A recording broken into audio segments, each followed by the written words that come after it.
সম্প্রতি প্রযুক্তি উদ্যোক্তা ইলন মাস্ক তার সামাজিক যোগাযোগ মাধ্যম এক্সে একটি অসাধারণ ভিডিও শেয়ার করেছেন, যেখানে দেখা যাচ্ছে এক মহাকাশচারী আন্তর্জাতিক মহাকাশ স্টেশনের ভিতরে মাইক্রোগ্র্যাভিটির অর্থাৎ শূন্য মহাকর্ষের মধ্যে বেসবল খেলছেন। ভিডিওতে থাকা ব্যক্তি হলেন জাপানি মহাকাশচারী কোইচি ওয়াকাটা, যিনি মহাকাশ অভিযানের দীর্ঘ অভিজ্ঞতা অর্জন করেছেন। ওয়াকাটা তার পোস্টে লিখেছেন, মাইক্রোগ্র্যাভিটিতে পুরো দলের দরকার নেই, একাই সব পজিশনে খেলা যায়। ভিডিওটি পোস্ট করার সময় তিনি উল্লেখ করেন যে এটি মেজর লিগ বেসবল সিজন ওপেনারের সাথে সামঞ্জস্য রেখে শেয়ার করা হয়েছে। ইলন মাস্কে এই ভিডিওটি শেয়ার করার পরপরই এটি ব্যাপক ভাইরাল হয়ে যায় এবং 10 কোটিরও বেশি বার দেখা হয়েছে।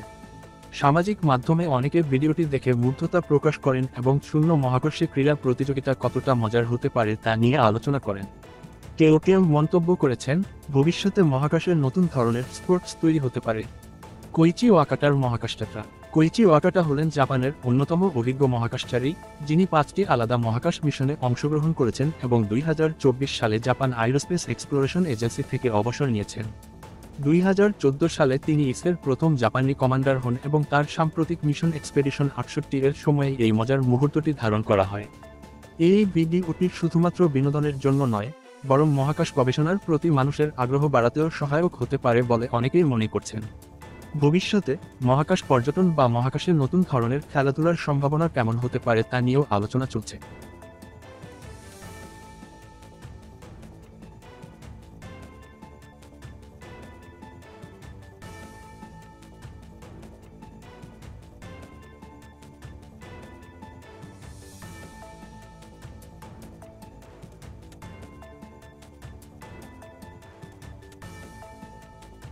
নতুন নতুন শীর্ষ খবরের জন্য চ্যানেলটিকে লাইক, কমেন্ট, শেয়ার, সাবস্ক্রাইব অথবা ফলো করুন।